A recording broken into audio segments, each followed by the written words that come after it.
साधना कैसे होती है? देखिए, साधना का एक बहुत ही अलग जिसे कहें सिस्टम होता है। किसी भी साधना को करने से पहले आपके पास एक ऐसा गुरु होना चाहिए जो हर समय आपकी बात को सुने, जो हर पल आपको अगर कोई परेशानी आ रही है तो आपका मार्गदर्शन करे। ठीक है, साधना करने के, क्योंकि जो आपका गुरु आपको नियम बताएगा जी, जो आपका गुरु आपको चीजें बताएगा, आपने उसी को फॉलो किया और बिल्कुल सच्चे मन से किया तो आपकी साधना ठीक हो जाएगी। वैसे लोकाचार में अगर हम कहें तो लोग कहते हैं कि पीले वस्त्र होने चाहिए, पीली हल्दी की माला होनी चाहिए और माँ को पीला भोग लगाया जाता है, क्योंकि पीताम्बरा भी कहा गया है। तो पीत वर्ण इनको बहुत ज्यादा पसंद है और सोने के स्वरूप की हैं ये। अच्छा, तो बहुत सारी चीजें इनकी पीली जुड़ी हुई होती हैं इनसे। तो यही सब लोगों ने कहा, लेकिन मैं इतना कहती हूँ कि माँ को कुछ नहीं चाहिए, माँ को सिर्फ आपका समर्पण चाहिए। जिसने अपना सर्वस्व समर्पित कर दिया, बिल्कुल, उसे जिसने ब्रह्मांड बनाया, क्या वो हल्दी की माला की उसको आवश्यकता है क्या? या उसको किसी भेंट की आवश्यकता है?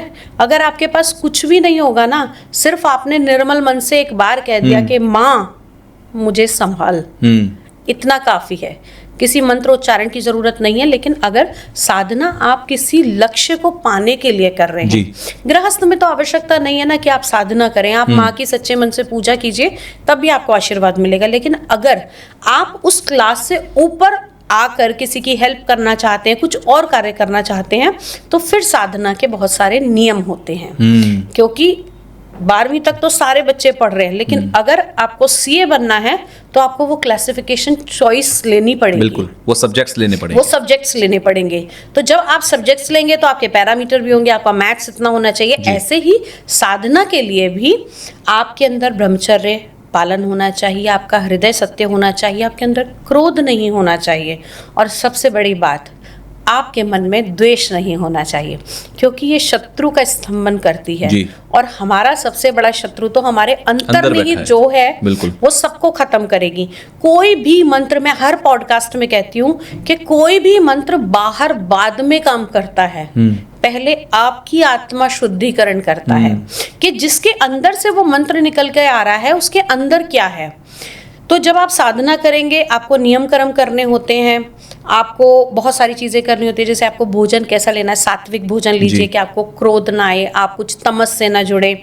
आप जो नियम बताए जाते हैं, आपके गुरु के द्वारा नियम बताए जाएंगे कि आपको आसन कैसा लेना है, आपको कपड़े कैसे पहनने हैं, आपको शिष्टाचार कैसा रखना है सबके प्रति। प्लस इसमें बहुत सारी चीजें और होती हैं, जैसे ब्रह्मचर्य। लोग कहते हैं कि तामसिक पूजा करते तो ब्रह्मचर्य का मतलब सिर्फ एक इतना नहीं बताया गया है कि आप किसी रिलेशनशिप में अपने पार्टनर के साथ नहीं रहें। ब्रह्मचर्य का मतलब ये होता है मानसिक और शारीरिक रूप से आपका एक शुद्धिकरण होना चाहिए, जिसके कारण आपकी जो आपने जो ऊर्जा इकट्ठी करी है वो आपके शरीर से बाहर नहीं जाए। और जितनी चीज प्योर होगी वो उतनी ही अच्छी होगी, बिल्कुल उतनी निखरी होगी। और दूसरी चीज, आपका ध्यान इधर उधर नहीं भटकेगा, और जब ध्यान नहीं भटकेगा तो आप अपनी साधना भी अच्छे तरीके से कर पाएंगे। बहुत सारे नियम होते हैं, आपने किसी और के यहाँ का खाना नहीं खाना है। अच्छा। जब तक आपकी साधना चलेगी आपको फर्श पर सोना है, या आपने जब तक आपकी साधना चलेगी तो आपने किस प्रकार के लोगों से जुड़कर रहना है, किसी से लड़ाई झगड़ा नहीं करना। और खास तौर से जब आप साधना कर रहे हैं तो गुस्सा तो बिल्कुल नहीं आना चाहिए, क्योंकि उस समय आपके अंदर वो तेज होता है। अगर आपने गुस्से में किसी को गलती से भी कुछ कह दिया तो वो व्यक्ति के साथ बहुत सारी चीजें घट जाती हैं, और गुस्सा हमेशा हानिकारक होता है। अगर किसी को आपने अपशब्द कहे और उसको हानि हो गई तो वो आपकी सारी तपस्या ले गया। तो इन सब चीजों का बड़ा ध्यान रखना पड़ता है। अच्छा, आपने साधना का बताया कि साधना कैसे करनी चाहिए, ये क्या तरीके होते हैं, लेकिन साधना अगर किसी की पूरी हो रही है, क्योंकि आपने भी साधना की, जितना मैं आपके बारे में जानता हूं, और आपने भी साधना को काफी हद तक साधा और पूरा किया। साधना जब पूरी होने लगे जैसे मान लीजिए कोई माँ बगलामुखी की साधना कर रहा है और जब उसकी साधना पूरी होने लगेगी क्या बदलाव आएगा? जी, आपको आपकी बात काट रही हूँ, साधना कभी किसी की पूरी नहीं होती। अच्छा। क्योंकि इसके अलग अलग चरण होते हैं। पहले एकाक्षरी करेंगे, फिर 2 अक्षरी करेंगे, फिर 3 अक्षरी करेंगे, फिर पंचाक्षरी करेंगे, फिर सप्ताक्षरी करेंगे। साधना कभी पूरी नहीं होती है, चलती रहती है, चलती रहती है। ये तो वो पढ़ाई है, अगर आप किसी भी देवी देवता को पाना चाहते हैं तो एक जीवन भी उसकी साधना के लिए कम है। एक जीवन भी मरणोपरांत भी पूरी नहीं होती। तभी कहते हैं कि पिछले जन्म में जहां से छोड़कर आए थे वहीं से आप शुरू करेंगे। ये मैंने कई लोगों से सुना है कि पिछले जन्म में कोई बड़ा साधक था, हाँ। इसलिए इस जन्म में उसकी साधना और आगे बढ़ी है। क्योंकि ये वो ABCD है कि जिस लेटर पे आपने छोड़ा आगे आप उसी लेटर से कंटिन्यू करेंगे, तो ये कभी कंप्लीट नहीं होती है। लेकिन जब आपकी साधना एक चरण पर आ जाए, एक लेवल पर आ जाए, आपको क्या चेंजेस नजर आते हैं? आप कहां से ये समझ सकते हैं कि ये अब पूरा हो रहा है? आपको ना, आप बड़े शांत हो जाते हो, काम हो जाते हो, आप सामने वाले की बात को ना समझना शुरू करते हो। अच्छा। और कितनी बार ऐसा होता है कि आप आमने सामने बैठे हो, आप कुछ बोलोगे नहीं, लेकिन आपके मन की बात मुझे टेप रिकॉर्ड की तरह समझ में सुनाई देगी। आपकी वाणी पर बहुत कंट्रोल होता है, आपके शब्दों का चयन बहुत उत्तम होता है कि जब, क्योंकि इन्हें वाक शक्ति की देवी भी कहा गया है। जीवा पकड़ना जानती हैं तो जीवा देना भी जानती हैं। अब बहुत सारे ऐसे बच्चे होते हैं जो बहुत ब्रिलियंट होते हैं और आगे जाके अपनी बात को बता नहीं पाते, इंटरव्यू क्रैक नहीं कर पाते। क्यों? क्योंकि वो बात बता नहीं पा रहे हैं या किसी को फेस नहीं कर पा रहे हैं। तो माँ बगलामुखी की साधना कराइए ना उनको, वो बहुत आगे निकल जाएंगे। तो आप अपनी छाप दूसरों के ऊपर छोड़नी शुरू कर देते हैं और आपकी एक अलग ही दुनिया बन जाती है। सबसे बड़ी चीज, जब आपकी साधना एक चरम पर पूरी होने लगती है ना, तो आपके जीवन में संतोष आने लगता है। और ये ऐसे ही नहीं लिखा गया है कि संतोषी का सदा भला। जब संतोष आ जाएगा ना कि जो कर रही हो तुम कर रही हो, मेरा कुछ भी नहीं है, अगर मेरा मान होगा तो भी आपका होगा और मेरा अपमान होगा तो भी आपका होगा। क्योंकि दुनिया ये कहेगी कि देख सारे टाइम तो ये माँ को जपती रहती है, अगर माँ इतना साथ देती तो आज इसके साथ ये ना होता। तो उसको पता है कि मैंने क्या करना है। आज जो हमारे साथ घट रहा है, बहुत सारे लोग ऐसे होते हैं जो ये कहते हैं कि आपने ये बताया, इससे तो ऐसा नहीं हुआ, और क्या बोलते हैं, मेरे साथ तो और ज़्यादा दिक्कतें आने लगी। मैं आपको एक छोटा सा किस्सा बताती हूँ। एक व्यक्ति है, नाम नहीं लूँगी, मेरे क्लाइंट ही रहे और वो इंडिया से बाहर गए हुए थे और वहीं जॉब वॉब कर रहे थे। तो उन्होंने मुझे बोला कि दीदी मैं बहुत ज़्यादा परेशान हूँ और आने वाली 30 मई को मेरा वीज़ा यहाँ से ख़त्म होने वाला है। मैंने सिर्फ उनको 1-2 मंत्र का जाप दिया था, उनकी हीलिंग करी थी और हीलिंग करने के बाद में मैंने उनको सिर्फ इतना कहा था कि आप देवी का ये पाठ करो। मैंने कोई मंत्र, कोई साधना, कोई कुछ नहीं दिया था, सिर्फ देवी का एक पाठ दिया था और ये कहा था कि धैर्य से इस पाठ को करते रहना। बस उन्होंने इस लाइन को पकड़ लिया कि धैर्य से इस पाठ को करते रहना। वो उस पाठ को करे जा रहे थे, कुछ नहीं हुआ। मतलब बहुत ज़्यादा कर्जा भी हो गया था, बहुत रो भी रहे थे और 28 मई तक उनको कोई भी आशंका ऐसी नहीं थी, कहीं इंटरव्यू क्रैक नहीं हुआ, कुछ नहीं हुआ था। और उनको ये लगा था कि अब मेरा वीज़ा ख़त्म हो रहा है, अगर मैंने टिकट नहीं कराई बाई चांस तो फिर यहाँ पर तो रहना अलाउ नहीं है, मेरे साथ कुछ लीगल एक्शन भी हो सकता है। तो उन्होंने अपनी टिकट करा ली 30 तारीख की शाम की वहाँ से जी। अब वो 30 तारीख की सुबह उस पाठ को कर रहे थे और वो यूजुअली मोबाइल से देखकर ही करते थे। वो मोबाइल से उसको पाठ को कर रहे थे, मोबाइल पे एक नोटिफिकेशन आता है उनके मेल पर। उन्होंने सिर्फ वो पाठ कंप्लीट किया और उसके बाद में उस मेल को खोला। मेल के अंदर लिखा हुआ था कि आपकी जॉब का सिलेक्शन हो गया है। 29 तारीख की सुबह और शाम की उनकी फ्लाइट थी इंडिया वापस आने की। आपको कंपनी की तरफ से मकान और सारी चीजें जो सुख सुविधाएं थी वो थी और आप अपनी फैमिली को यहाँ बुला सकते हैं। मतलब वो जिस जगह बैठे थे पाठ करने के लिए, ही वॉज लिटरली क्राइंग और उन्होंने रोते हुए ही मुझे फ़ोन करा था कि दीदी मुझे भी शर्म आ रही थी कि मैं क्या कह के आपसे पूछूं कि जब सब कुछ ख़त्म हो चुका है और आपने हर बार मुझे यही बोला कि माँ पे विश्वास करो, जरूर कुछ ना कुछ करेगी, बस धैर्य के साथ पाठ करो। कह रहा माँ ने मेरी सुन ली और सब कुछ ठीक हो गया है, अब मेरी जॉब भी यहाँ फाइनल हो गई है, सब कुछ बढ़िया हो गया है। और वो कम से कम 15 मिनट तक मुझसे ऐसे ही फ़ोन पे बात करते रहे और वो कंटिन्यूसली रो पड़े। तब मैंने माई को बोला कि माँ तुमने मेरी लाज रख ली। और मैं कोई भी काम करती हूँ ना, मैं ये कभी नहीं कहती कि मैं कर सकती हूँ, मैं ये कहती हूँ कि मैं माई को अरदास लगाती हूँ, माई निश्चित तौर पर करेगी, बशर्ते आपकी मंशा सही होनी चाहिए। क्योंकि बहुत सारे ऐसे लोग होते हैं जो अपना पहलू नहीं बताते कि हमने गलत किया है और वो जीत पाना चाहते हैं, तो माँ भगवती कभी साथ नहीं देगी। अगर आप गलत हैं, आपने किसी को मार दिया और आप कहो कि कोर्ट केस में विजय हो गई, तो भाई कैसे हो जाएगी? अगर आप सच में इनोसेंट हैं या आप इनोसेंट नहीं भी हैं, लेकिन आपने माँ के आगे समर्पण कर दिया कि मैंने अपनी गलती मान ली, मैं सामने वाले से मतलब माफी मांगूंगा, ये जो भी करूंगा, जो भी आपका कन्फेशन है, आप इस दुविधा से मुझे निकाल दो, तो 200% भगवती आपका काम करके देगी और करके ही देगी। आपने बीच में हीलिंग का जिक्र किया था कि मैंने उनकी हीलिंग की। हीलिंग करने का क्या मतलब होता है? हीलिंग का मतलब होता है किसी चीज को ठीक करना। अब हमारी बॉडी के अंदर 5 तत्व और 7 चक्रास हैं। हर चक्रा के अलग देवता हैं। अगर हम बात करें तो बहुत सारे लोग कहते हैं कि हाँ हर चक्र का अलग मंत्र है, लेकिन मैं सनातन की तरफ से कहूंगी कि हर चक्र के अलग देवता और हर चक्र के अलग मंत्र हैं। तो जब जब हमारी बॉडी कहीं ना कहीं डिसबैलेंस होती है, चाहे वो पंचतत्वों से हो, चाहे वो चक्रास से हो, तब उस समय मैं कुछ विशेष मंत्रों का प्रयोग करके माँ का आशीर्वाद लेके लोगों की हीलिंग करती हूँ।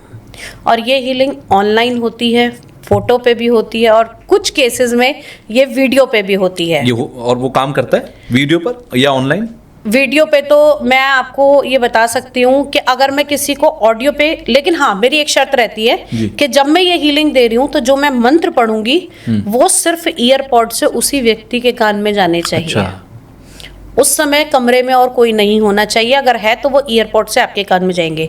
क्यों? क्योंकि उस मंत्र की जो वाइब्रेशन तैयार हो रही है वो सिर्फ आपकी बॉडी में जा रही है, और वो वाइब्रेशन फ्रीक्वेंसी जहां कमी है, जैसे अगर आपकी बॉडी में कोई कमी है, आपने टैबलेट खाई, वो वहीं जाके हील करेगी उसको।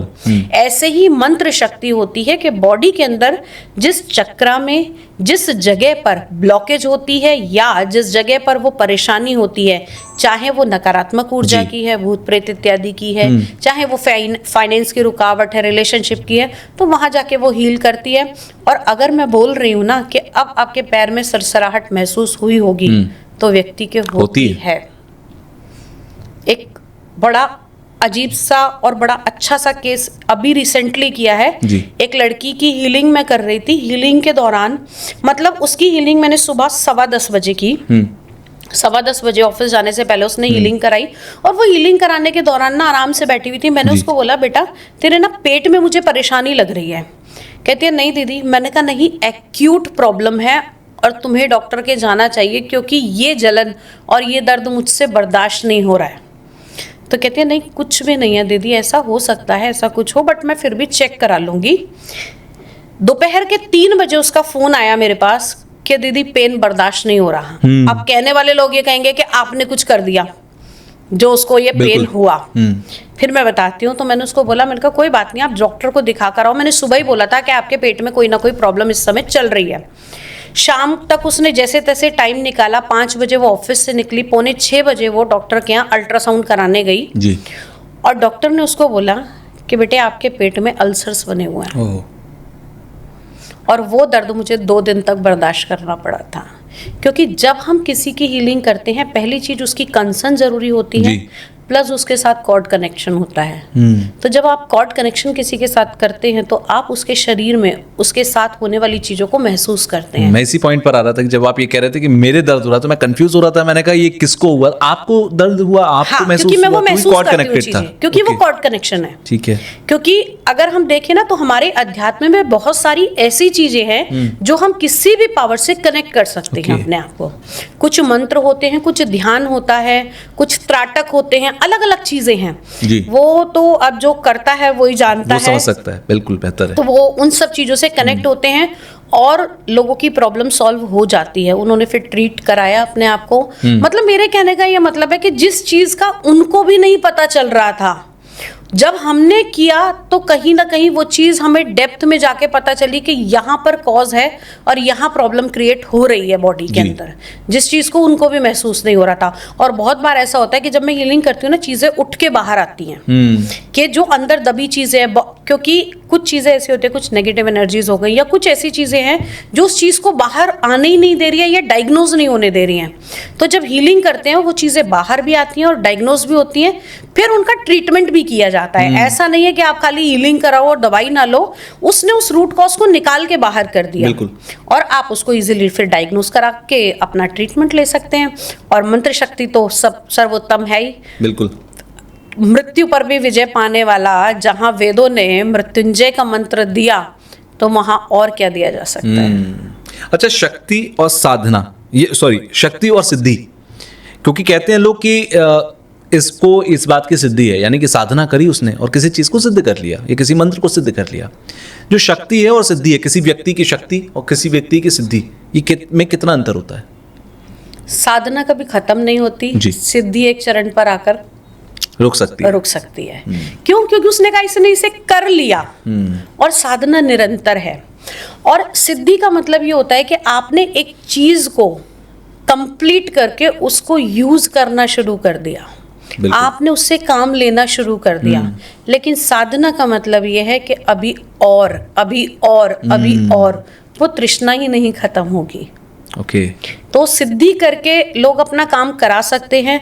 और मैं ये कहूंगी, जो लोग कहते हैं कि मैंने देवी की सिद्धि कर ली है, तो देवी को तो स्वयं शिव भी सिद्ध नहीं कर पाए थे, तो इंसान तो कहाँ से करेंगे। लेकिन हाँ, ये है कि कुछ मंत्रों को वो लोग विशेष करके देवी को सिद्ध नहीं कर सकते, वो मंत्र को सिद्ध करते हैं। और उनका ये कहना होता है कि हमने काली सिद्ध कर रखी है, हमने भैरवी सिद्ध कर रखी है। वो देवी सिद्ध नहीं है, वो मंत्र की एक शक्ति से उत्पन्न उस ऊर्जा को सिद्ध किया है। क्योंकि ऊर्जा तो अनंत है ना, हर मंत्र की अलग ऊर्जा है। क्योंकि जब सिद्ध किया आपने तो एक विशेष मंत्र के द्वारा उसे सिद्ध किया। वो सिर्फ मंत्र की सिद्धि है, वो किसी देवता की सिद्धि नहीं है। आप उसको उस देवता से जोड़कर उसे देवता को सिद्ध मान लेते हो। यहाँ पर थोड़ा सा भ्रम आ जाता है लोगों के बीच में। तो कभी भी ये नहीं कहना चाहिए कि हमने इस देव को सिद्ध कर लिया या इस देवी को सिद्ध कर लिया। आपने उस मंत्र को सिद्ध कर लिया। जैसे हम कहते हैं कि 1.25 लाख के बाद या 11 लाख के बाद ये मंत्र सिद्ध हो जाएगा, ये मंत्र काम करने लगेगा। काम कैसे करेगा? कि अगर मैंने एक मंत्र सिद्ध किया, उसके बाद मैंने उसका हवन, तर्पण, मार्जन, अर्पण सब किया, करने के बाद में जहां मुझे इस मंत्र को पूरा पढ़ने की आवश्यकता थी और वो फल देता था, वो ना देकर मैं अगर 5 बार फूंक मार के वो काम कर दूंगी तो वो काम करेगा। क्यों? मैंने उसे तैयार कर लिया, एक फॉर्म में उसे क्रिएट करके तैयार करके यूज करा। ये तो हो गया मंत्र सिद्ध करना। लेकिन साधना कभी पूरी नहीं होगी, बार बार इसी चीज को रिपीट करूंगी। यानी कि साधना लगातार चलती रहती है और जितना पुराना साधक है वो उतना और एडवांस साधक और उतना सामर्थ्यवान हो जाता है किसी की प्रॉब्लम को हील करने के लिए। लेकिन अगर आपकी जिज्ञासा खत्म हो जाएगी तो आप एक लेवल तक रहोगे। लेकिन मैं ये कहूंगी कि अगर आप साधना कर रहे हो ना, तो आप अपने पुनश्चरण को रिपीट करते रहिए। आप किसी भी देवी देवता के पाठ कर रहे हैं तो ये नहीं है कि आपने एक लेवल अचीव किया, उसके बाद में उसे छोड़ा, फिर आप अपना कार्य करने लग गए। नहीं, ये आपके पास एक बैंक है। आप जितना सेव करोगे आप उतना ही बांट सकते हो। तो डेली आपको अर्जित करना पड़ेगा और डेली आपको देना पड़ेगा। अच्छा, जो हीलिंग करते हैं उनके ऊपर साइड इफेक्ट भी आते हैं, उनके बदले में उनको भी झेलना पड़ता है कुछ? नहीं, देखो शुरू में हो सकता है, जब मैं हीलिंग कराती हूँ, जैसे अगर किसी के ऊपर कुछ नेगेटिव एनर्जी है या कुछ है, तो उसके ऊपर हल्का फुल्का सा उस समय का प्रभाव होता है। किसी को बहुत ज्यादा नींद आती है, किसी को बहुत ज्यादा भूख लगती है। ऐसे ऐसे लोग देखें जो 18-18 घंटे तक सोए हैं। क्यों? क्योंकि उनकी बॉडी में उस चीज की कमी थी, वो बरसों से सो नहीं पा रहे थे, रिलैक्स नहीं हो पा रही थी वो बॉडी। हील करने के बाद रिलैक्सेशन मिला। काफी लोग ऐसे होते हैं जो बहुत रोते हैं। मेरे पास एक महिला थी, वो आई थी, जब उनकी हीलिंग करी अपने हस्बैंड के साथ आई थी। हीलिंग करने के एकदम बाद में शी स्टार्ट क्राइंग और वो 10 मिनट तक रोती रही। उनके हस्बैंड पूछ रहे थे कि क्या हुआ बताओ। मैंने कहा आप इनको अभी छोड़ दो, इनको रोने दो। क्यों? क्योंकि उन्होंने बहुत कुछ अपने अंदर समेट कर रखा था, एग्जॉस्ट हो चुकी थी वो सारी इमोशंस बाहर निकल के आते हैं। हीलिंग का मतलब यही है कि जिस चीज की कमी है उसे वो पूरा करेगा, और जो अंदर आपने इकट्ठा कर रखा है वो उसको बाहर निकाल देगा। कहीं बीमारी है, कहीं रिलेशनशिप है, कहीं किसी चीज का एग्जॉशन है, तो वो थोड़े समय के लिए होता है, लेकिन उसके बाद में बिल्कुल नॉर्मल हो जाता है।